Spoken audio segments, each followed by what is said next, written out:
Eterno is the Eterno. album, and I would love, if you're up for it, to do just a verse and a chorus of Right Here Waiting, which you were so gracious to record. Let me think about it. Thought you never asked, dude. I mean, we haven't rehearsed this at all. Of course. I got a guitar.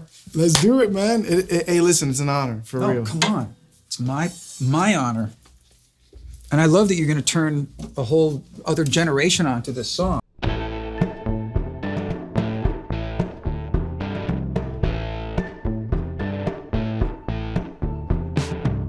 Hello, my friends. I am coming to you from beautiful Washington State, where I played last night. I did my first show last night in maybe 3 months, 4 months. I should probably look up exactly how long it's been since I did a show. I knew that it had been too long. I was away from touring because I was in Australia in February, March, doing The Voice down there. So there was no opportunity for me to perform. And I knew that it was going to be an adjustment because I've become so used to doing shows all the time and almost addicted to it.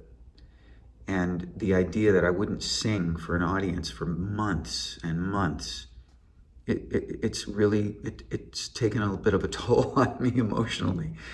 And I came here, did a solo acoustic show last night, just outside of Seattle. And it's always a little, I always like I don't really get nervous, but I get hyped up. I get really, really excited to play. But when I've been away from it for a minute, let alone this long, it's an extra added sense of excitement and a little nervousness. And from the minute I walked out, it was like being greeted at the best family reunion. This audience was incredible. We bonded for 2 hours. We laughed and gave each other shit, and they sang with me, and it was just, I just feel so lucky. I am so lucky to do what I do. I'm playing another show tonight, so I'm kind of slowly getting back to touring and performing. I'm not doing as much touring this year as I will next year. I'm going to do a ton of touring next year, but it was, I'm just still in the afterglow of last night. It was a beautiful evening. And so thanks to any of you out there who were at the show last night.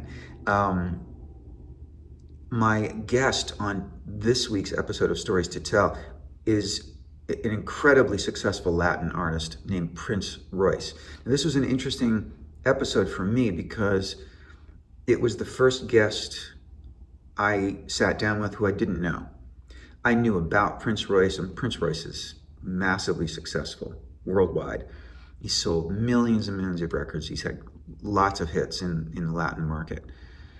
I knew a little bit about him because he was on it was called La Voz Kids. When I met my wife, Daisy, she was a host on a show called La Voz Kids, which is the voice for kids in Spanish. And Prince Royce was one of the coaches. So I knew a little bit about him from that early time when I first started seeing Daisy. But I hadn't really followed his career, and when it was suggested that he might want to come and do an episode of the show, I couldn't believe, how much I didn't know about him, and I felt stupid because the guy's just killed it. He's had such an incredible career, and he's only 36 years old. But the other connection was he's just released a new album called Eterno, which is covers of his favorite classic songs. And I'm very proud and honored to say that one of those songs is mine, Right Here Waiting. He covered it. He did a really unique cover of it in a style called Bachata, which is really how he's become famous in his market. He's done all kinds of genres, but he's really, really known for this Bachata style. And he wrote Spanish lyrics to my song, and I really love what he did. His whole album is really a beautiful piece of work. Yeah. So you never know when you're sitting down with someone for the first time how it's going to go. And I was just so impressed with him. I'm allowed to call him Royce because his friends call him Royce. He was so easy to hang with, funny, we had, I think, the best conversation. And I really, really loved hanging out with Prince Royce. I hope you guys love this episode as much as I enjoyed having this conversation with him. So this week's guest, Stories to Tell, the one and only Mr. Prince Royce. Enjoy.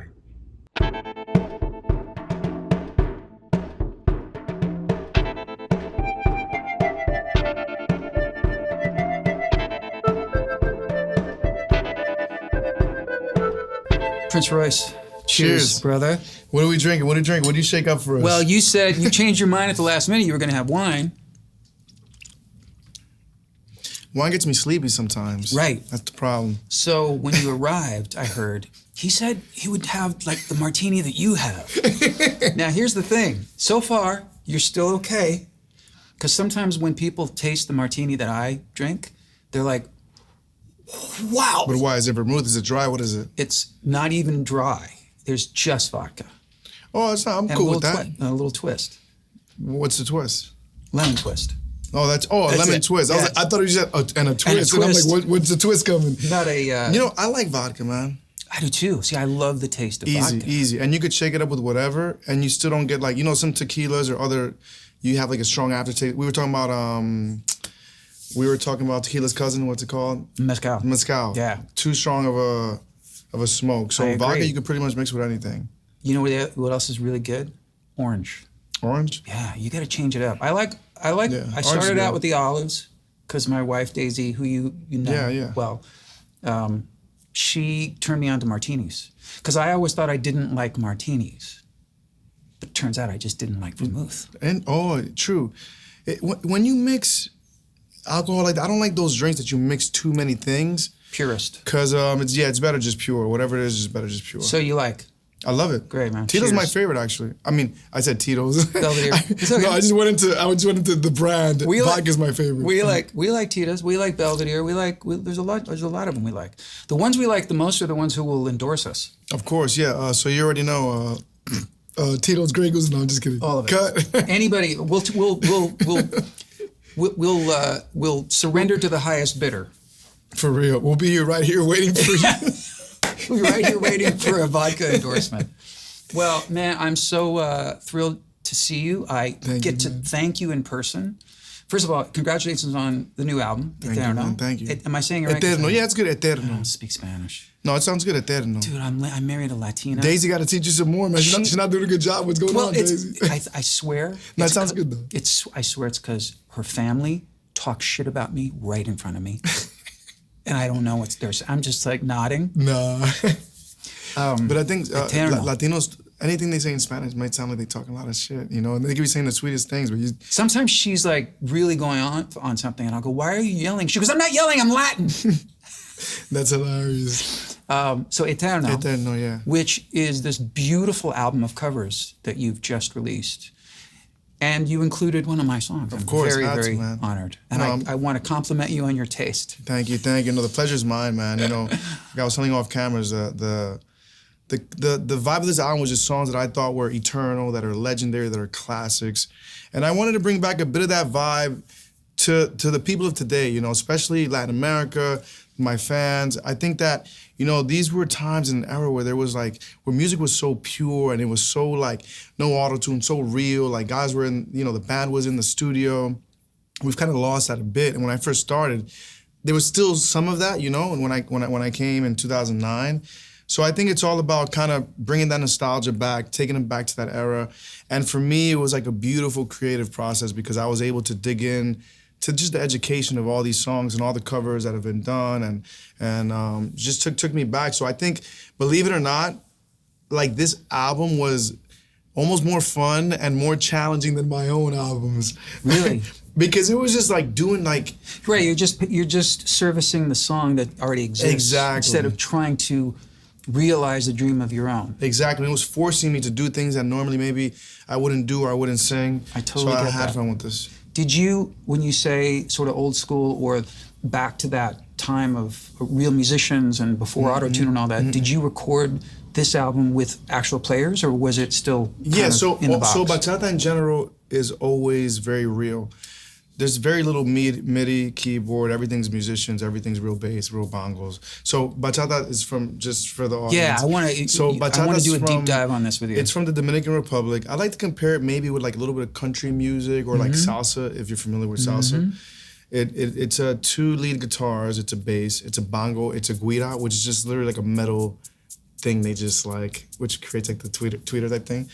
And then you can do keys and stuff. But the bongos are really prominent. Yeah, Like it's always very super present. Yeah, present in the mix on everything. That's equivalent as like the drums and the percussion of the whole record. Right, but that's, and I don't want to interrupt you, but that's what's so fascinating to me when I was really listening, especially to this album, is that the style, and correct me if I'm wrong, just based upon what I heard, it never goes to like a full groove, like kick snare. No, yeah, It just stays. It stays. So it only changes twice. It's the choruses they're like chucao, and the verses like. Okay. And that's how kind of like the jam of because there's a dance too. But it's aspect. so sort of island. Yeah, island vibes Super for sure. chill. For sure. But every once in a while I would be thinking as a producer, I'd be thinking, oh, the second chorus is coming, so it's going to come into the and it would just be like, nope, we're staying right here. That's how it is. It's kind of cool. Yeah, that's how it is. And comes from the Dominican Republic. It was a very frowned upon genre actually. Why? It was very like bar. Like it wasn't for the girls. Like I remember my grandma said that her mom would like shame her for listening to the genre because it was very manly. It was very like just underground drinking, getting type of They say rhythm. it like it's a bad thing. Yeah, I right. so as it became more commercial, then it was more love. It was more romantic. It became more musical, and so we're here. So I want to come back to the album in a bit, but tell me how you chose the songs for this. How did, because when you're going to take on a project where you're going to cover a bunch of classic songs, the list is endless. Yeah, endless. How did you vibe into what is 10 songs, right? 13 songs, 13 songs, yeah. So I think for me it was like one, I just made a list of a bunch of favorites. I was just listening to music all year. I wanted a little country vibe, a pop vibe, a heartfelt vibe, a rock vibe, a R&B vibe. That's kind of just where my head was at. And originally, when I first started, I covered Stand By Me. That was my first single ever. I want to talk about that So it was like... So it makes sense. Yeah, it's like a full circle moment, yeah. And at the time, people always ask me, like, would you do a cover? And I was like, I don't know. There's just so many songs that to choose from that I don't think I could do like just one. And this is where the concept of the album came. But choosing the songs was just, once I had a big list of like 30 songs, then I'd take the original vocal of the artist, take it in the studio, put the bachata on it, see if it even fit, because not all the songs, there's so many songs. I know, when I heard the first demo, I was like, wait, that's me in the second verse. Oh yeah, you're right. And then they said, no, he's gonna replace you. He's like, is he pulling a duet here? All of a sudden you start singing a new verse in Spanish with AI or something. I was listening to it and I was like, oh, this is so different, this is so cool. And then the second verse came and that was me. I hear your voice. I was like, wait, hang on, I'm pretty sure that's me. I forgot that because we were like also clearing the songs as I'm like doing the thing. Right. It took like 10 months to clear, songs. Right. So it's like, we're like, once I was like, okay, this for sure is gonna go. Like, I haven't even written the second verse, but it's for sure gonna go. Like, we love it. Then I'd start clearing the songs. But that's how it was. I didn't want the songs to feel forced. Like, there were some songs where the translation's just forced. And I think I really wanted to, although I was giving it my essence, I really wanted to respect the original record of each song because, and the lyrics and the stuff, because I just think it was necessary. I didn't want people to be like, oh, this guy messed up that song or was forced. So I think that was really important in choosing the songs. Absolutely, because my philosophy is if you're going to cover a famous song, you either better do it really differently or better, right? 100%. Because you're always going to get compared to the original. 100%. So did anybody give you any trouble, push back on? No, you know what? No. Things got cleared pretty easy. I bet everybody said what I said, which was, cool.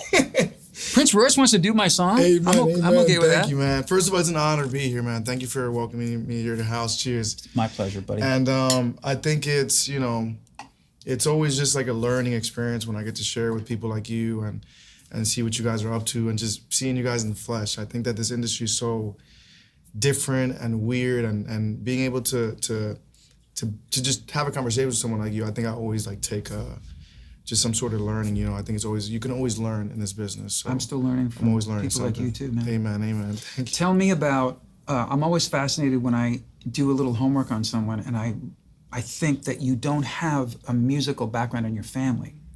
No, just my mom sang in choir, but there wasn't really anyone truly like. You were the first. I was the first, yeah. So, and it was clear from the time you were a little kid, right? Yeah. That you could sing. So I would sing like in the bathroom, 14 years old, and my mom would always say like, "Oh, you sound much better than the guys on the radio. Like you could make it, you could make it." You know, there's a lot of moms who say that, and they're not. I actually they're not believed right. my mom. I believed her. But at 15, I was in a writing school. I lived in Patterson Projects, the projects of the Bronx, and my school was across the street, and it was the first. I was in the first graduating class. It was a brand new school, so it was public school, but it felt like a private school because it was just so small. Yeah. And it was a writing school, and it was like poetry. Like we'd write a lot of essays, and that's where I kind of messed around with like writing poems. And by 15, I was already recording like songs in a studio. So what was you started writing lyrics at 15, Yeah, at right? like 14, 15. Yeah. Okay, same age as me. Mine was my whole reason for becoming a songwriter was to impress girls. Oh yeah, that's a good start. You? I think so. Yeah. I was thinking I'd sing to the girls. I mean, I don't know if that was a sole motive, but it obviously helps. Like, and you always have the girls are always like the audience, you know, like the ones that give, you know, the girls in school or my sister give me her opinion, like, what do you think about this? And that was always kind of the meter of if the song was good or not. That's so the motivation for so many people to get into the creative world is because they 100%. want to impress someone. Same thing with cars. People get cars to impress the girls. Absolutely. It's a woman's world, man. So what are you writing about when you're 14 or 15? Love songs, even if I wasn't in love. I don't know. It was just like... Right, because you've seen enough movies. Yeah, I think it was always, me personally, when I listened to a song, and you could have that bittersweet moment where you're like, oh my God, like, I'm not even in love, but I want to fall in love, or like, I think that's what I always enjoyed about love songs. And I think that love songs could truly last forever. Like, no matter what, love songs are timeless. I genuinely believe that. I'm not saying that because we sing love songs. Well, but it helps. But you know, I always since a kid, I always felt that, and I kind of like I like the poetry vibes and like the metaphors and flowing with the melody. And also, melodies are so important. Yeah. Do you tend to write the music first and then? I think melody Although first. you probably started more just writing poetry and lyrics, yeah. right? So yeah, I started writing poetry and lyrics first. But then I'd create melodies like no beat, no anything. Because did you play an instrument? No, I played a little bit of guitar, but just melody off scratch. That's why your melodies are good. Yeah. But so now I'd like to start just with a melody. They'll play some keys, you know, let's get But does it still start in your head, a melody in your head? Or is it something that you sit at the keys or grab a guitar? Both. I think usually we sing the keys, like, let me get something dark. Boom, start melody, start doing. But sometimes I do get melodies just on my own. I'll record them in a voice, or in the middle of the night, hear something. Yeah. So usually, like, play the guitar. What's the process no, I mean, for you? It's always been the same for me, is that the songs start here. And that's why I was curious, because I think that what you were talking about in the very beginnings of your songwriting, you were just imagining songs. Mm-hmm. And you were hearing, I don't know about you, but from the time I was a kid and first starting to write songs, it wasn't like a linear thought. It was like I heard everything. I heard the guitars, I heard the drums, I heard Yeah, you could already background envision the whole vocals. thing, yeah. I could envision the whole record, which is probably why I ended up becoming a producer too. But so I would write, and I also realized that no matter how good you might be as a keyboard player or a guitar player, you're still always limited to write what you're able to play. But as a singer, or with an imagination, it's endless. So I would create songs in my head and then go to an instrument to figure out what those chords were. Later on. You know what I mean? Yeah, yeah. So I would never limit the melody to what I was playing. Yeah, Because that I was just felt to like it start was it off. scripted. Yeah, yeah. Yeah. So you are, how old when you cut Stand By Me? I was 18 when I cut Stand By Me. This is 36 really now. interesting to me. So why that song? So I had a song called Corazón Sin Cara, which was the first single. It meant Heart Without a Face. It was this beautiful song I wrote by myself. It was about, listen, I don't care what you look like, what color skin you are, what you're wearing, what your weight is. What's important is the inside. So the label loved it. I got signed to a label. It's a little label, right? Little independent label, Right. yeah. We put the song out, video, nothing happens. It's like no radio wants to play it, da-da-da-da. I'm bummed out. The producer, who was very clever at the time, had done a few covers with salsa albums of the guy from the label, and he goes, "Oh, choose a cover." He wanted me to sing the Barge song. I was like, "Oh no, I'm not sure." And he's like, "Okay, so choose 3 tracks and that you like." And I remember choosing "Usher, You Remind Me" because I was just Which like, DeBarge song did they want you to do? I don't remember. I remember it was a very high pitch. You know, the Barge sing like Yeah. it was like a very high pitched song, and I was like, I don't know, man. I don't know if I like that. Maybe it's song. all this Shout out love. to the Barge. Yeah. Yeah, man, it was DeBarge, man. But and I remember choosing "Yesterday" the Beatles, "You Remind Me" by Usher because it was my go-to song, and "Stand By Me" Benny King. And then the record producers, the labels like, cool, Stand By Me. But I remember going into the studio like bummed out. Cause I was like, bro, I got all these beautiful songs that I wrote by myself. Right, I thought you're like, doing some old and I'm song. doing a cover, like, and I kind of just like write it, do it. It's mostly English. It's mostly English and then Spanish. Right. And we release that, and then it hits. I get a #1, and then we re-release the original Corazón Sin Cara that failed with a new music video, and then that hit #1. Of course. Well, because So I think it's a weird story, you know? Well, it is, but it's like that's not uncommon for you to put out something that you think, this is who I am, this is what I believe in, this is me.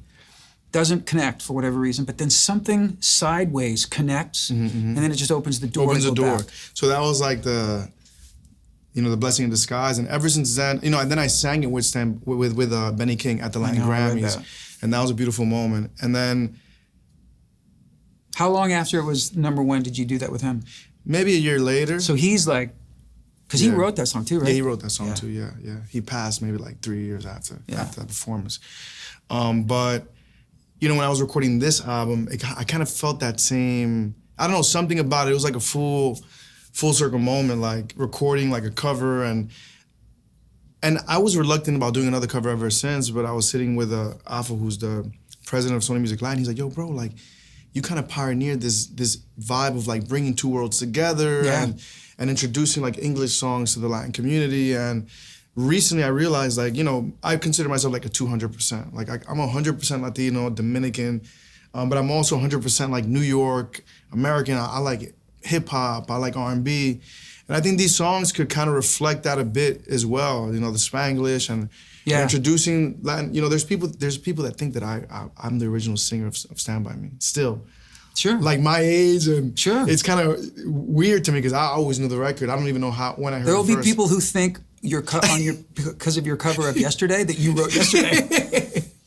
But yeah, so it's interesting that I get to bring these classics and hopefully people can enjoy them the way I've enjoyed them, the way so many people in the world have enjoyed them, and enjoy them in a different genre and space.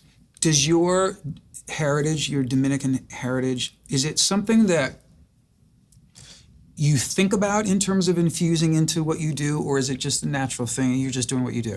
I think it's just natural, yeah. I grew up very Dominican. Like, we went to DR every summer. You still have family there? Yeah, my dad lives over there still, yeah. But I go, even if my dad didn't live there, I'd probably go over there. Right. It's nice out there. But you weren't born in... I was born in New York, yeah. Right. But so do you think that your upbringing, your parents, sort of, how do I put this? Did they overtly say you need to represent? No. Or was it just that you loved your heritage and that you loved the music? Because bachata is really Yeah. Dominican. Very Dominican, yeah. Yeah. No, I was originally singing like R&B in Spanish, and I met this guy at a studio once. He's like, "You ever try singing bachata?" I'm like, "No, but let's go." Like, when you're just recording, Right, you try anything. And I tried it, and people thought it was cool, and I thought it was cool because I thought I could bring something different to it, and I think it just comes naturally though. I don't think it was like, no one ever told me like you must like carry the flag or whatever, but it obviously feels good, the fact that I've been able to do so much for the genre and for the culture. And I go everywhere and I see like Dominican flags somewhere in France, and like there's like Latinos and Dominicans everywhere in the world. And definitely, I think it comes natural. And obviously now as I become an adult, like I feel even more of a responsibility of being like, no, like we gotta like bring in collabs and keep growing the culture and Well, the plus genre. it's been so successful for you. Yeah. when you've toured with, like I know you toured with Ariana Grande and you've done these massive tours and with Pitbull, and do you vary your set based upon, do you limit how much bachata you do, or is it just like you presenting your thing, you don't, because I just feel like I'm always, whenever I'm performing on a bill with another artist who's successful, I'm thinking about how much of that audience is there for them, and how do I sort of steal them, adapt to them, bring them to you. Yeah, there's always room to like introduce and like bring. Right. I think it's a combination. For example, when I was on tour with Ariana Grande, I think maybe it was like some more English songs or pop songs, but I would definitely still have bachata songs. Yeah. I've noticed that you've infused EDM, R&B, all kinds of genres. Is there a genre that, like you hinted at country, are there genres that you feel like, oh, I'm gonna do an album that's a country album, or I'm gonna do an album that's all R&B? Yeah, I've thought about doing an all R&B album before, but just because I think original or covers? I think original, or maybe with some interpolation type of vibe. Yeah, like I'm a big Jodeci fan, Usher, Luther Vandross. There's so many, but just because I think I could do something good, and I think Latin doesn't have that yet. But for me, I've not really thought about doing like a full whatever album, but when I'm in the studio, like I feel like I could record anything I want. I don't know. For me, the studio is like the most, like I could be there hours. It doesn't feel like work. I'm chilling. And I can feel like I could sing whatever. Like that's just really how I feel. I don't know if that's true. Well, I think it's true. I mean, I know a lot of people who feel the same way, which is that when we're in that room, it's almost like we're mad scientists. Yeah, I call it Frankenstein. Like we're like, yo, do the Frankenstein. You're cutting things up and you're trying all ideas. These, like what we perceive as like chemicals and compounds 100%. And what if I take this bottle and I throw it into this? What if this happens? And what if we do something crazy? And so I've mixed in like regional Mexican, a ukulele phrase, but you know, when at the time I've done like live strings on bachata. That never existed in bachata. I did a ukulele in bachata. I did mariachi in bachata. Those were things that was never like a thing in bachata. But for me, it was always like, and some people critiqued it like, because it's like, yo, but that's not how you record bachata. But for me, it was like, what could I do to just be different? Right. So you're not concerned with being authentic. 100%. Right? I think it's the best feeling when you could do something new that never existed, or that, you know, concept that you're like, yo, this concept's crazy. So that's how I pretty much feel. So yeah, I'm open to always, I love like bringing in collabs and doing crazy things and crazy fusions. Who are your 3 dream collabs? My 3 dream collabs? There's so many. Like, for example, in Latin, Juan Luis Guerra is one of the most like prestigious, like bachata, merengue, Dominican artists. Sort of like the king, right? Yeah, kind of just like just so prestigious, like the maestro vibes, like the teacher. Yeah. So I'd love to like get in the room. I've met him before a couple of times, but I'd love to like record with him. I'd love to hear like Ricky Martin on a bachata, for example. I don't think he's recorded a bachata before. I'd love to hear like Justin Bieber on a bachata, for example. Just so many. There's so many people I could mention. Yeah. Because there's so many people who haven't recorded bachata. Like I recorded Shakira's first bachata was with me, and I'm like for me that was like an honor. Yeah. You know? So there's so many people that haven't tapped into the genre that I think could possibly in the future. You mentioned Justin, and it makes me want to ask you about. So when my first record hit, I was 23. I made my first album when I was 22. And I worked behind the scenes before that. Mm-hmm. And I felt like when everything was happening, because it was kind of overnight, I felt young. 100%. I felt like at 23, I felt, wow, I'm young for this to be happening. 100%. Back then, and when I say back then, man, it always bums me out because it sounds like some old guy saying, back in my day. Back in my day. But back when I was growing up, there were always sort of teen idols and stuff like that, but there weren't that many people who sustained careers when they were really young. Mm-hmm. And certainly not, I mean, there was Donny Osmond and there was Michael Jackson, but it seems like in the last 25 years, there have been there's been a slew of people breaking into superstardom when they're 14, young 15, artists, yeah. 16. So you were, how old when Stand 18. By Me? Yeah, okay. Yeah, So I just turned 18. when you see the struggles, when you see Brittany right now, you see Justin, you see what these people are going through.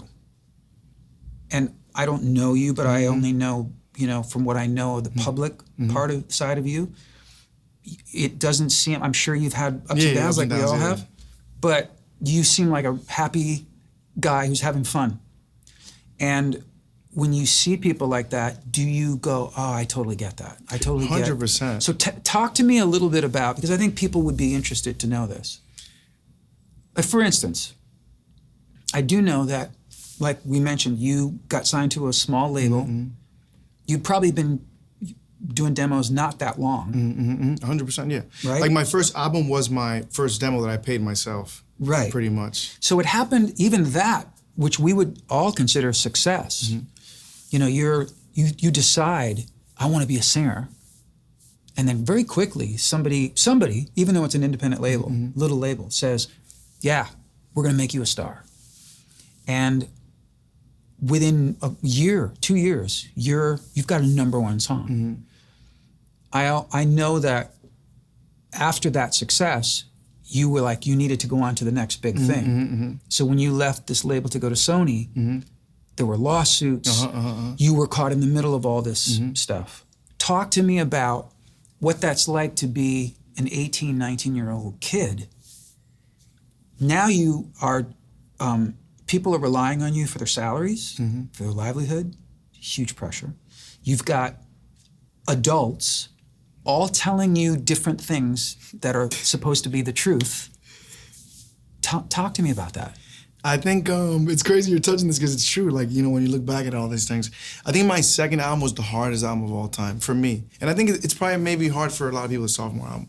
And it was because the first one, I was just doing music, hobby. I had no expectations. Obviously, I wanted to make it big, but there's no expectations. I'm just recording to record. I had a full-time job. I was in college.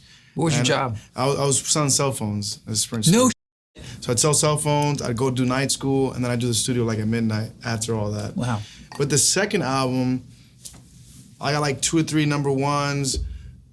I'm like recording this album, but I'm no longer in the Bronx. Like, I don't know, like, it was weird to me. Like, I'm in a nice place. Obviously, I'm in a nice place. I moved to Florida.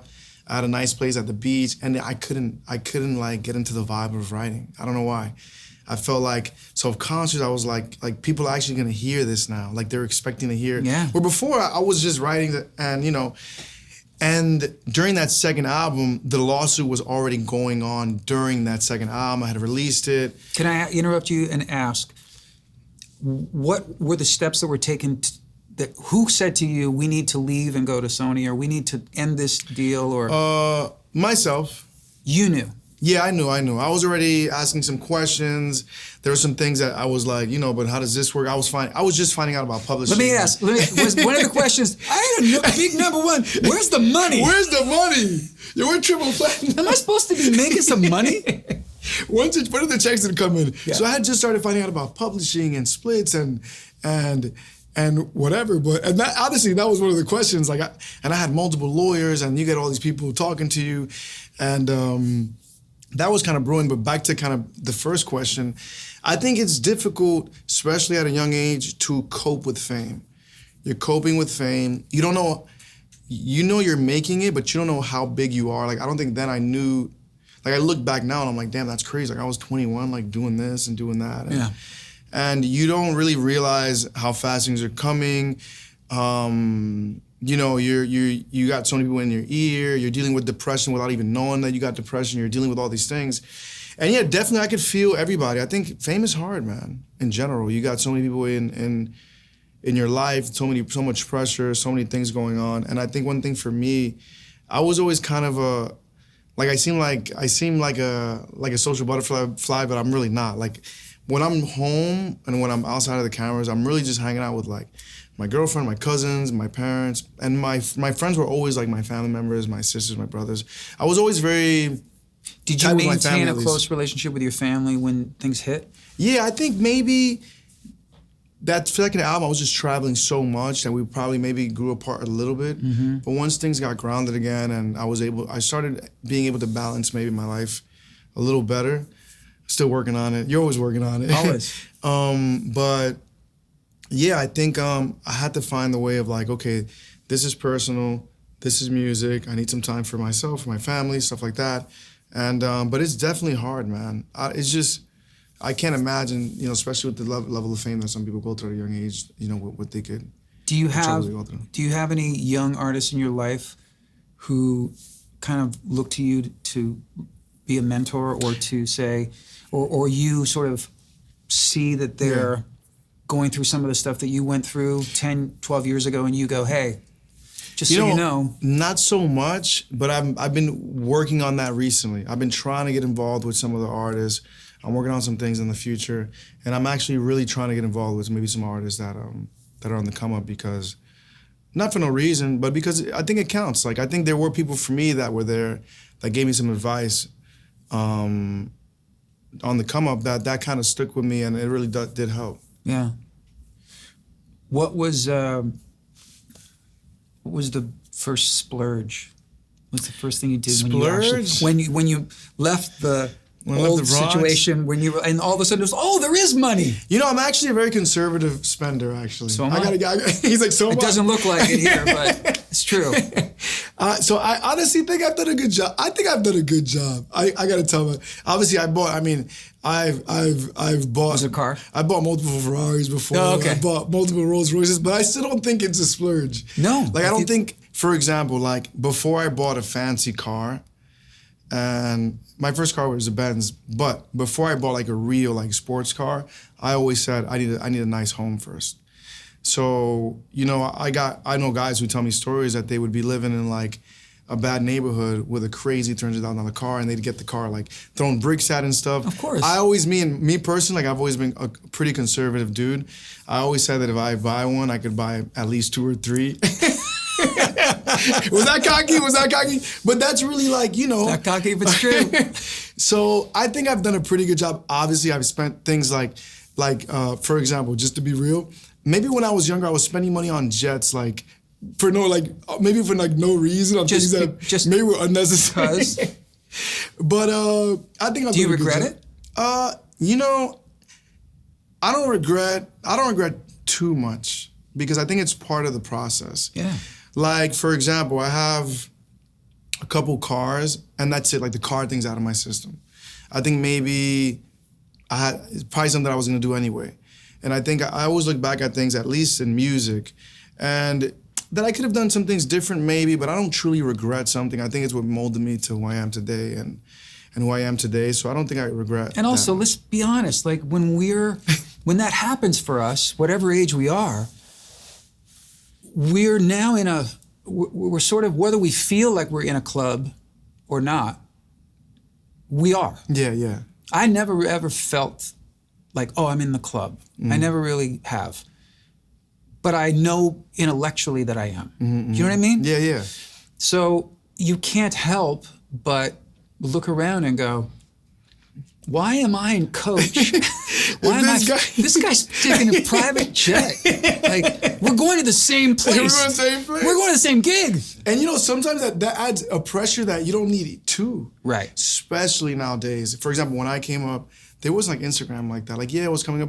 But nowadays, I think a lot of young artists also have this pressure of like, they're seeing this guy and this guy and this other guy just bought a Bugatti and you're like, bro, a Bugatti? Right. And it's how it is, man. Even self-conscious, like you said, like even if it's not intentional, it becomes this competition. And music, unfortunately, like even if like it's not, it just naturally becomes like, you know, this guy's a number one and you want to hit, and it's maybe friendly competition as well, but.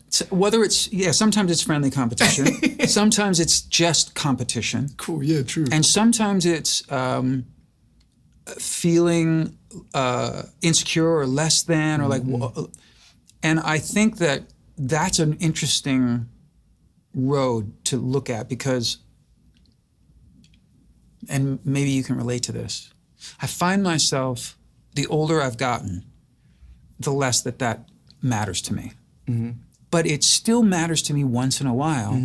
If I see someone who I identify with as sort of being in my peer group. In your realm, yeah, in peers, yeah. So if I see a guy who came up when I came up, had the similar level of success, all of that, and if I see he or she is doing something that I go, I want to do that. Why am I not doing that? Yeah, 100%. We're all susceptible to that. Yeah, 100%. Not that, like, even if I were to do that 10 times as great, is it going to change my life? Yeah, No. no.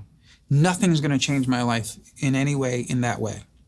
So I find myself pissed off at myself for even letting that get into my head. Exactly. So it's a constant like battle of like, bro, like, so I always tell myself for this specific reason, like, bro, you're in your own lane, bro, you're in your own lane. Just focus, do what you gotta do, da, da, da. Because if you really just, especially nowadays, follow the surroundings, you go nuts. Yeah. And you'll probably go broke too on top of that. For sure, for sure. But you have, obviously you're still putting out music and you're touring and we're in it. We're both still in it, yeah. I always say, it's okay if I'm not in the starting lineup, just don't take away my jersey. Don't take with Joe. I just want to always be on the team. Yeah, I always want to be on the team. Yeah, working. that's a good I always one. want to be like doing my thing, right? Are there things outside of recording and touring, and do you have sort of dream, not jobs, but things aspirations you wanna do. and? For example, this is random. This is not even about money, but I'm running my 3rd marathon this year. Wow. And I want to run all 6. There's like a 6 major. That's just something random. Have you always been a runner? No. My cousin's done like Ironmans before. So I started the first marathon with him, and So this is just competition with your cousin? Really, perhaps. That's good, friendly competition, like we said. But as far as entertainment, I'd love to do like film one day, or like produce a TV show or executive produce something. Yeah. You didn't actually answer my question though. Which one? What was your first splurge? My first splurge? What was your splurge? I don't even know if it was splurge, but purchase? I think one of the first few purchases I did was buy myself a house, buy my mom a house, and then after I did that, then I got my first Porsche. It was a Carrera S, 2013. So you went from the Merc to the Porsche. To the what? Yeah, from the Benz to the Porsche. And then I sold the Porsche like 1 year later to get a Ferrari. So you just kept trading up. And then I felt bad about it. This is a good story. I felt bad about it. I was like, that was like my dream car, and I traded it in for like a Ferrari, like kind of like we saw, you know, these. Wait, you traded it in for a Ferrari because your brain went, you need to have something a Ferrari. better, something bigger. Yeah. And during COVID, I found the original Porsche and bought it back. And you still have it? I got it now. Yeah. So you had an attachment to it. I'm not even attached to materialistic things like that, but I just felt so bad. Like, yo, that was like my dream car, and then I acquired the dream, and in a year I like sold out, and like I had it custom. It was like delivered. I waited like a year for it. So it goes back to what we were just talking about, like. Once you're in it, and then once you see what's around, you know, but a Porsche, like I should be driving a Ferrari, blah, blah, blah. Right. But It's no. the stuff, What was the first thing you splurged on? the lies we tell ourselves. My first splurge was a Benz. All right, cool. Oh, so we got similar stories. Yeah. I was driving when I first came out to LA from Chicago. First few years I was here, I had a Datsun 280ZX. Okay. I was making just enough money to be able to. No, dude, that was my dream car actually. Yeah. Oh man, you gotta buy it back, man. You gotta find the VIN number. I'll find it for you. It was a T-top. Do you know what T-tops were? Yeah, no, I don't know what's T-top. So there were convertibles, but then there was a thing called a T-top. It was a 2-seater sports car, but it was inexpensive comparatively. Okay, and a T-top meant that there was this bar that went across the roof, and there were these 2 fiberglass pieces. So imagine like a gull wing. Oh yeah, okay, yeah. But these just lifted off. Yeah, you can just take them off. And then you would drive in the sunshine in LA, not in a convertible, because I couldn't afford a convertible. Okay. But I could afford a T-top. And the sun was coming down, through, yeah. and there was just this bar that. Interesting. Yeah, I'll show you a picture of it sometime. We gotta get the VIN number, man. Where is it? Where's the car, I guys? could probably find it. We And gotta I find remember it. loving that car so much. Oh damn, you gotta find it now. And for sure. then things started to go really well for me, and I went, I have to get, and so I got a convertible Benz. Okay. Remember the old Mercedes-Benz bodies back in the 80s and 90s? They were very different than they are now. I think so many luxury cars now all look essentially the same. Yeah. Back in the 60s, 70s, 80s, the cars had way more character. Character. Right? I was just talking about that the other day. Yeah, but it's true. I've said this to my kids especially. Like, because I was born in 63. No jokes. Okay. Punk over here. No, I like that number. So growing up in the late 60s and 70s. Those are good times, man. It was great, but I remember the difference in cars and clothes from the 60s to the 70s was 180 degrees. Night and day difference. What was fashionable in the 60s was not fashionable in the 70s. It was a new look. From the 70s to the 80s, totally different. And then somewhere starting in the 90s, it's all just been homogenized. It's just slight variations of the same shit. It's really interesting that a few decades, even if you go back before me, the difference in American culture and pop culture and clothes and cars and stuff from the 40s to the 50s, night and day. Yeah, we've hit a wall too in general. Technology and things, so now it's been like... But you would think with what we have now... That things would be so different and new and, oh my God, I've never seen a car like that. I mean, we have a couple, but we mock them. No, cars were beautiful back in the day. Driving stick, manual, turning the stuff on yourself. My dream car actually... growing up was a 57 Corvette. Oh, that's nice. And I ended up buying an old one, and having it refurbished. And I think you bought more cars than me, man. All of a sudden, more cars are spawning. No. You have more cars than me. More cars are spawning. But I love cars. I do love cars. And I went through a period where I didn't care, where it was just transportation. And I had sensible cars. I drove a Lexus, or I drove a Mercedes, or but nothing fancy, nothing super high end. And then I met Daisy Fuentes. And she was like, boy. She was like, no, we're driving other stuff. You got to get the Rolls with the top down dog. When I met her, she had her own Rolls. I was like, God, okay. He's like, I got to step it up. Hold on. I've got some game to up here. Got to up game. One of the things I'm always fascinated about with people who have success in any way is, can you talk to me about when you were a kid, your mom is saying, you sound better singing in the shower than people on the radio. Mm-hmm. And you said to me, and I believed her. Yeah, I did. So I think that just by that sentence alone, you knew when you were really young, you saw success in your head. You pictured it. You followed the dream in your head. And I'm always fascinated to talk to people about this, because so many people have a dream in their head, or they have a picture in their head, and for whatever reason, they don't believe it. Yeah. They say, I'll never do that. And if you say, I can't, or I won't, or I'll never, that's what will happen. But if you think to yourself, I'm going to do that, that's what I'm going to be. I'm totally going to be that. Did you have and I'm not talking about cocky, I'm talking about, or arrogance, I'm talking about, did you have a sense like, I'm absolutely going to be successful? And now we're entering manifestation, my friend. My favorite topic. So very, very, very young, I was like living and breathing this every day. Like, I'm gonna make it, I'm gonna make it, I'm gonna make it. Like, I was handing out flyers on the doors, I was just grinding. And I truly believed that I was gonna make it. Now, that I didn't know I was gonna make it, maybe. You know, I got that same book, actually, that cocktail, that blue book. You do? Yeah. It's the Bible. It's the bar Bible. But I truly believed that I was gonna make it. I was eating, breathing this every day, hustling, grinding. Like, I didn't care if I would sing places, they wouldn't clap. Like, I remember my first show, I was at a club, singing that same song that I said was beautiful. I remember in the song, I go, ladies, y'all already know. And I remember that day, I go, ladies, crickets, nobody. And it wouldn't bother me to sing to empty, it just wouldn't bother me. And I still apply that today. Like, today, it really doesn't bother me if there's no one there. Like, I'm gonna still sing that show. And during COVID, or recently, I thought to myself, I'm not sure if I'm believing it like I used to, or manifesting like I used to. Really? And just recently, I started doing a vision board. And I didn't do this before, but I started actually taking pictures, printing them, putting them there, writing it down. I want this, short-term, long-term goals. Because I think especially for me, like after a while, it just became like work, like after 10 years.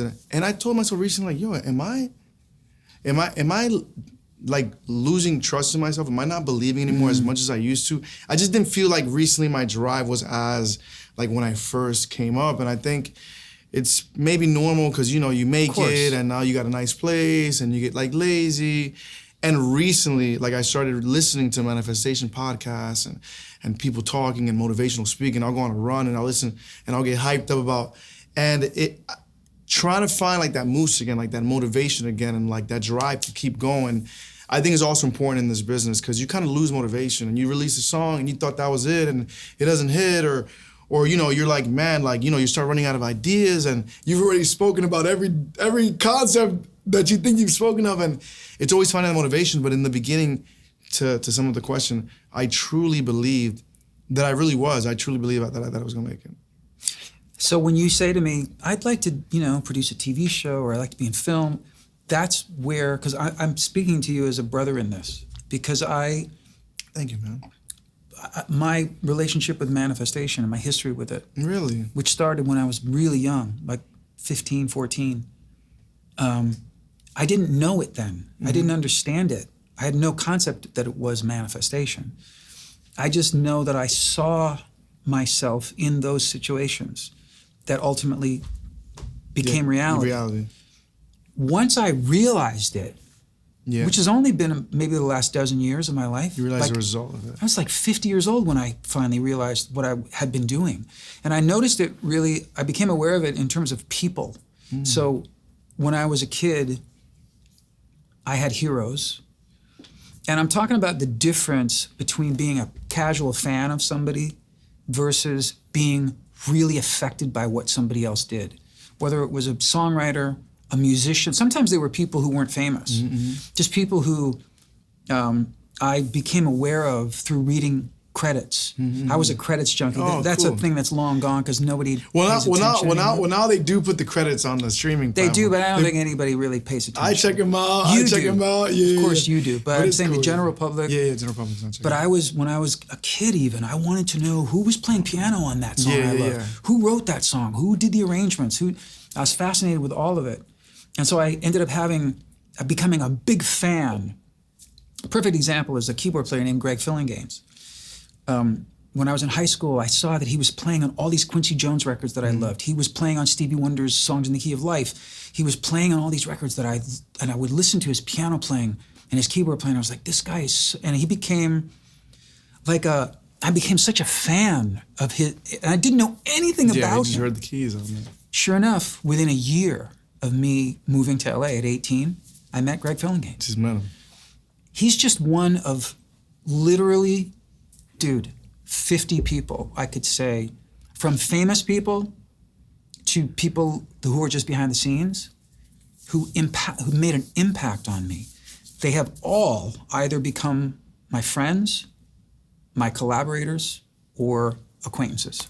I've met and or worked with or become friends with everyone who I've ever felt that way about, except Elvis Presley, because he died when I was 12. I would have gotten Elvis too. But You would have got him. I would have gotten him with Elvis. But that's so interesting to me that it's interesting in that, of course, you felt that way because your career trajectory and what you've been able to do and the versatility of your career, I think can only happen when you think that way. So I love to hear that you're kind of doing a refresher course. Yeah. No, most of the time I was doing it subconsciously, but yeah, I think it's very important, man, to believe in yourself, to focus on one thing. And I feel like a lot of people these days also, they choose one thing and it doesn't give results in 3 months or 1 year, boom, they stop. Yeah. And I think it's also just perseverance and going. And I think, like I always say, rolling the dice. Like you roll the dice once, you're not gonna hit, but it's always just constantly rolling the dice and taking that chance. Yeah. I mean, one of the things we have in common is the voice. Yeah. And that's only very recently for me. But you did La Voz Kids. 2013. And a couple of years ago, I was touring in Australia. And I've toured Australia. It's just been a market that's really always been great for me. I love it there. I've been there. This was my I've never been to 17th Australia. time. Sydney's, it looks dope. Sydney's just amazing. But I've been throughout the whole country for decades. And I was really thrilled to take Daisy there for the first time. She'd never been to Australia. Well, now she's been there 6 times. 100 times. Yeah, a bunch, because I've toured there so many times in the last 12 years that we've known each other. So a couple years ago, we were in Australia, and I was doing this really big tour, and we were having so much fun. And we were just having dinner one night, and I said, I wish there was something that could put me here for a while, like other than just a tour. Where Like I'm just The Voice constantly moving. Australia, chill And here she for a said to year. me, why don't you try to do The Voice here in Australia? Because it's their biggest show. Yeah.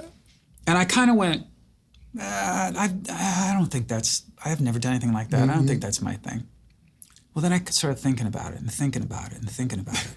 And dude, I just wrapped the season because I decided, I really believe it's That's because interesting. I decided in my head that would be really a challenge for me. It would be fun. It would be something I've different, never be done, different, yeah. and I would get to be in Australia for a long For a period little of time. while, yeah. So I made some calls.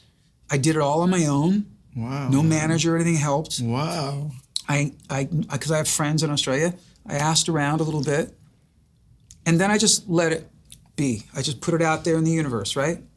And 6 months, 7 months, 8 months went by, nothing. And then, hey, we'd love to talk to you about doing The Voice in Australia. And so I went, and we spent 2 months there this year. And dude, it was the most fun thing I could have done with my time. Dude, you're motivating me so much right, Right? now. That's what I'm telling ready you. to go. I'm ready to go eat the world up right after. Come give me a hug, dude. I love that. Seriously. I love that. Bro, you're saying some things I now love that it. I've been wanting to hear. I needed to hear. For real. Good. For real. I'm serious. I like that, man. Congratulations. Thank you. You gotta put it onto the I universe. can't wait man. to see what Well, your- my girlfriend's been. what she your said vision back there, board- like, Cause she's We been have to telling get a me. shot of her. It's a shame. It's a shame about her face. It's a shame But that she's been she's so telling me these unattractive. things for a while, you know. She's been telling me this, like, yo, listen, just put it out there, do it. But she actually got me to do the vision board and stuff. Well, I think we need partners. I don't think I would have pursued that if Daisy hadn't been like, dude, do that. yeah, Just dude. put it out there. Awesome. Just throw it out there. It'll happen. If you really want it to happen, you know with your history in life that a version of that will happen if that's what you really want. That's awesome, man. What's the most Hyped right now. un-Prince Royce thing about you? Prince Royce thing about me. That people would be like, wait, he what? Yeah, I think like I love video games. I like video games. I think video games actually is what kept me out of the streets in the Bronx, kept me away from the drugs. I mean, I was going home, I would play video games. I was fine with it. I was fine with just being home all day. So I love playing video games. I got my solo skydiving license. I've jumped 55 times. See, okay, you're hitting me with all these like you're a mixologist. So I went on like a skydiving. license spree one time. Like, so I got my scuba diving license. That's easy, like 2 days. But it's fun. That one's fun. I actually recommend that one to people if you like the water. Like you gotta respect the ocean. Yeah.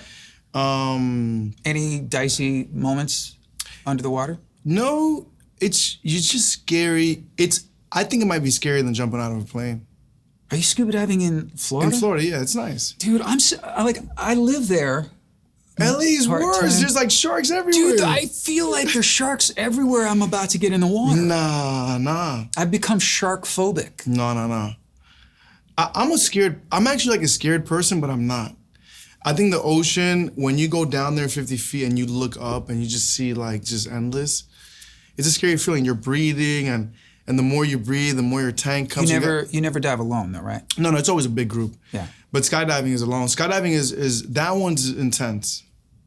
My son just did it for the first time. Yeah. But everyone should do it once, I think. The 50 times was too I much. always wanted to, and then I got over it about 5 years ago. Yeah, I think one time is cool. Like Dubai is a cool jump. Yeah. Because you could see the... How many times have you dived? Skydived over 55 times. Holy Alone.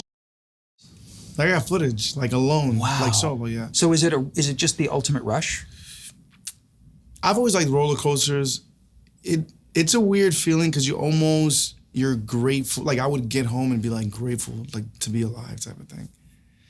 like you're basically saving your own life every time. And I would I would go up the plane and feel like I'd get flashes, like I'd see myself in the news, like, yo, like sad news in the music world today.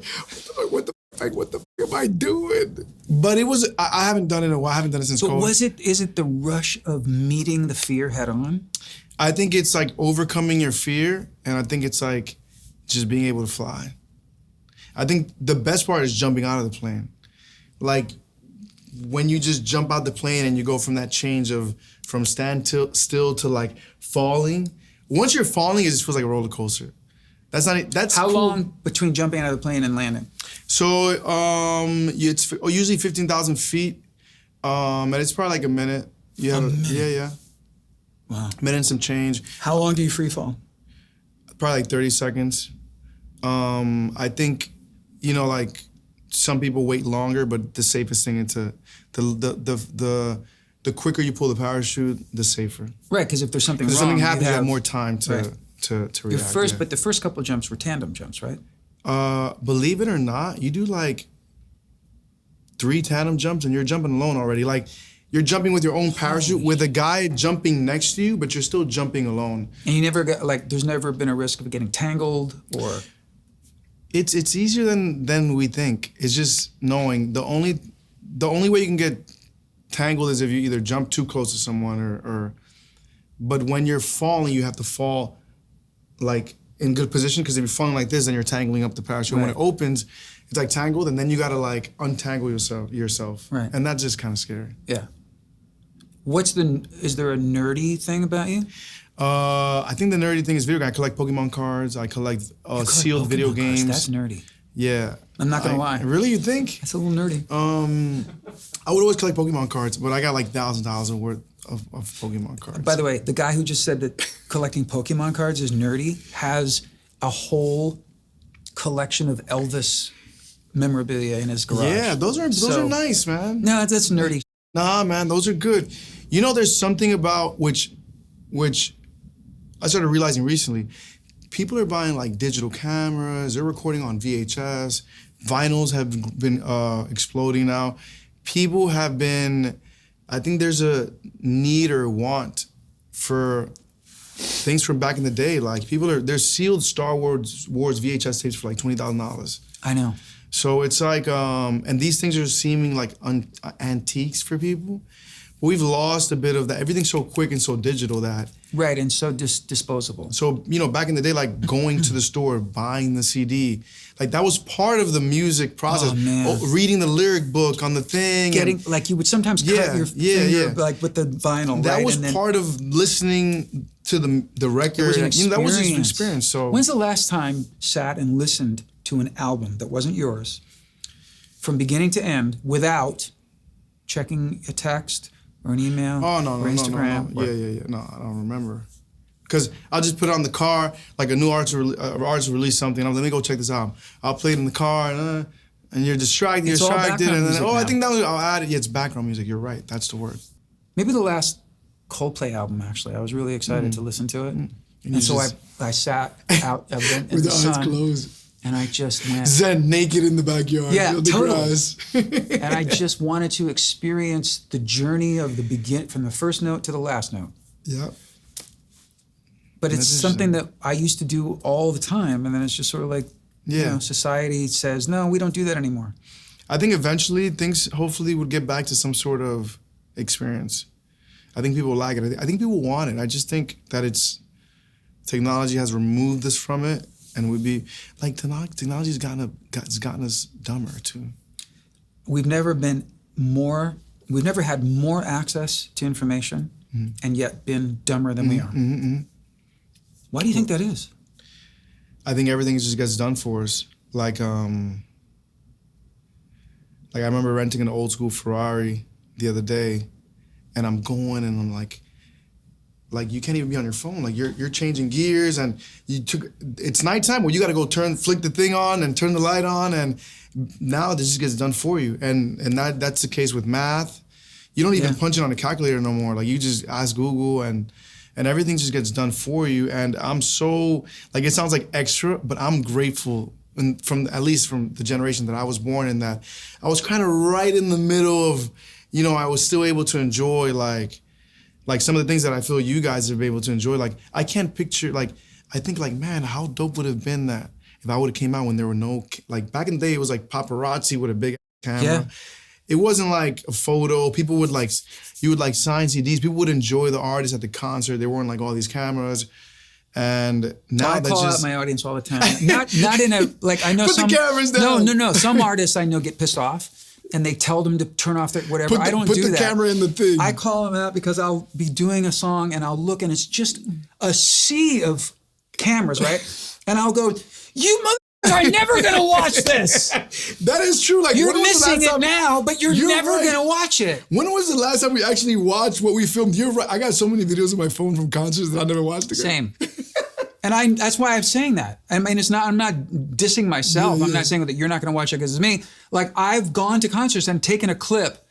I've never watched the video because for the most part, I just enjoyed the concert. Yeah. So I'm not an about it like some artists, but I just laugh at them and I go, you guys know, and they always laugh. The audience cracks up because I bust them and I go, you're never going to watch this and you're missing it now. That is true. But hopefully, you know, let's see what happens. What's the last great gig you saw? Great- Somebody else's gig. I went to the Usher concert in Miami. And I usually I like being like in the suites or whatever. But this one I was like, yo, we're going into the crowd. We're gonna be in the floor seats. And I was just always a big Usher fan. And I really enjoyed it. Production. Have you ever met him or worked with him? I met him briefly once, but I never worked with him. But production, you know, it was musical. It was still fun. Felt like a club. It was cool. I enjoyed it. Nice. And like I was like, I'm going out there. I'm gonna enjoy it. I'm gonna have fun. Yeah. Like once I went in with that mentality, you know. It's been a few years, but one of the greatest gigs I ever went to was Pitbull. Oh, interesting. Yeah. We went to He's see really him fun, yeah. here in LA at the Staples. And I it always was, say it's like a club. Yeah. It's like and going it to a was club. him and Enrique Iglesias. Oh yeah. I So remember that Enrique tour. did it opened.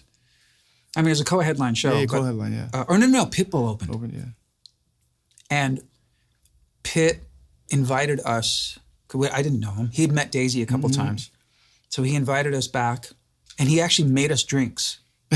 So we missed the beginning of Enrique's And you're like, show. I like this guy. This guy's shaking it up. Oh yeah, we were back there drinking and like he said, you know him. Yeah. You No. toured So with I him. actually toured. My very first tour after mine was me opening, then Pitt, then Enrique, and I think they did. Yeah. Right. Yeah. And then I toured again with Pitbull later on. He is Yeah, such great a dudes, gentleman. Great dudes. Yeah. He's such a great hang. Yep. Great But dudes. what blew my mind was, he did an hour or 70 minutes, whatever, before Enrique. And we're at the Staples, and I'm looking, and it's not uncommon to see a packed arena, but I was looking as far back far in as the you can corner as I could, and I saw somebody up. Like, Vibing. there was no one in that building who wasn't up and smiling and No, dancing. going to him is like going. It's just like a huge club. It is. It's the best. It And the was energy. so He's always hyped, impressive. but that's how he is as a person too. He's always que voila. Yeah. He's just hyped up. Yeah. Eterno is the Eterno. album, and I would love, if you're up for it, to do just a verse and a chorus of Right Here Waiting, which you were so gracious to record. Let me think about it. Thought you never asked, dude. I mean, we haven't rehearsed this at all. Of course. I got a guitar. Let's do it, man. Hey, listen, it's an honor for Oh, real. come on. It's my honor. And I love that you're going to turn a whole other generation onto this song. Amen. Amen. Permission.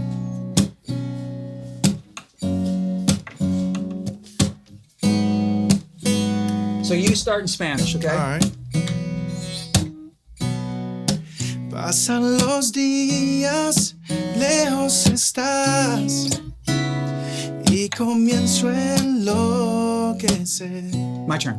I hear your voice on the line, but it doesn't stop the pain. ¿Cómo decir por siempre si yo no puedo verte? English? Yeah. Wherever you go, whatever you do, We'll be right here waiting for you.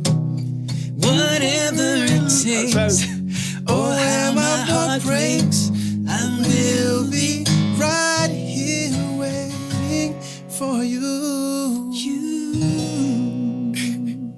I was going into the Spanish parts, man. Ooh, come on, without a rehearsal? That was nice. Hey, listen, beautiful voice, man. Oh, you too. May God protect your voice. Oh, same to you, And just, can you keep those voices? You know, I always say, you know what I always say? We were talking about working and stuff like that. I always say, you know, I'm going to keep singing as long as the people are going to want me to keep singing. And hopefully, you know, that's how it's going to be. I see that happening for you because your whole attitude about what you do is refreshing, and it's like I totally relate to it. And I really admire and envy the fact that I see something in you that I had lost when I was your age. You're 36? 36, yeah. So by the time I was 36, 37, 38, I was now sort of like my peak had gone. I'd had my 10 years of hit, platinum, and then it was like, it wasn't my turn anymore. So I had turned to writing and producing for other people, which I'm very lucky. I wrote and had big hits with other people as a writer and stuff. There was this period of time around when I was your age where I didn't tour, didn't perform. I felt like that door was closed. I was done with that. I'd lost the pleasure in it. And then I sort of circled back to it in my 40s. And so for the last 20 years, to this day, like I'm doing a gig Friday night, and I haven't played because of the voice and being in Australia. I haven't done a gig in a few months. It's like Christmas. Every time I get to go and sing for people, that's my gig, that's what I do, right? Mm-hmm. I don't take any of it for granted anymore. And I love seeing that you're already in this state of gratitude at your age, that you just want to go sing. Mm-hmm. I just want to make music for people. I just want to I had become jaded a little bit. Mm-hmm. I had to find it. Which is it's natural for that to happen too, given I had how to find things it are. again.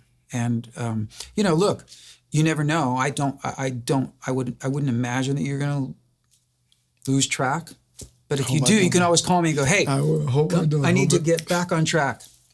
So speaking of vinyl, you mentioned vinyl. We were talking about vinyl. So I give a gift to every guest. What? And I'm very excited about Yo, this you're gift. the man, dude. You're the man. So you cut, one of the songs on your new album is Stuck on You by Lionel Richie, yes. which is on this album, Lionel Richie's Cancel It Down. Yeah, this and is of course, from my record collection. Thank you. I have a record. I've been collecting too. Do you have this on vinyl? I do, but I don't got that one though. Oh, Trust.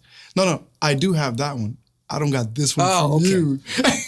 Well, aside from the fact that Stuck on You is part of this album, this is the other reason that I wanted to give it to you, because it's kind of like so kind of amazing.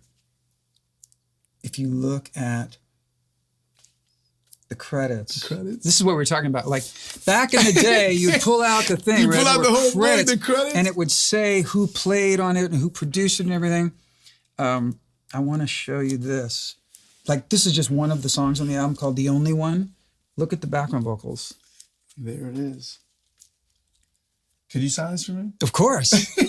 Although it's just gonna like lower the value. No. That's gonna up the value. It's gonna up the value for me. You got to get Lionel and me to sign it. I'm gonna get him to sign it too. You're gonna sign it right there. Next I sang on All Night Long. Oh my God! Really? I sang on the. I bet you I'm gonna hear it. I sang on Running with the Night. Look at my name's right there. Wow, that's interesting. Those are nice, cool, fun facts, man. I'm guaranteed I'm gonna listen to that record and hear your voice immediately. I was 19. What? Yeah.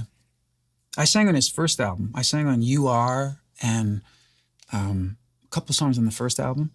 But then I went into the studio and he said, I got this new song we cut and I need all these background vocals. And he plays this song, All Night Long. All night. That's me. All night long. What? That's you? Yeah, man. All night. So my gift to you. Okay. Damn, thank you, man. The original Motown Lionel Richie Cancel It Down album. Thank you. Signed by you, of course. I will sign it. This is going to be in a special place, man. I can't thank you enough. What a pleasure. No, it's I my hope this is pleasure. the first of many times we hang out together. Brother, seriously, this has been it's a real one pleasure. of the best, for real, just conversations in general that I've had. And you're such like a intellectual, smart dude. Like Oh, you. I've got him fooled. Like, you know, like for real. Like you look like, I don't know, you look like an interesting dude, man, for real. Well, you're very impressive. Very impressive. So thank you for being here. Thanks for being such a great guest. It is an honor. I'd love It it. is We have an to honor. do it again. We have to do it again. Yeah. It is an honor. When you're in Florida, man, pull up. Yes, we will. Do some dinner sometime. Love you, brother. Congratulations. You too. Thank you. So talented. Thank you.